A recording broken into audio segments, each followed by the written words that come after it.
Hi everyone and welcome back. So it's been exactly 7 weeks since I created my own channel and uploaded my very first video. I have also reached a significant milestone today in terms of the growth of my channel itself.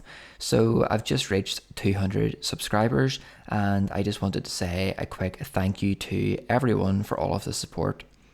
It really is encouraging to see more and more people liking my videos and subscribing to the channel. Most importantly though, I have received some great feedback, guidance and support from all of you guys. I really do appreciate every single comment that you leave, and it definitely helps me grow my dividend portfolio further and hopefully in the right direction as well. In case anyone is interested, here is a graph showing the rate of new subscribers joining. So as you can see here, usually there's a peak following the release of a new video, which I guess is to be expected.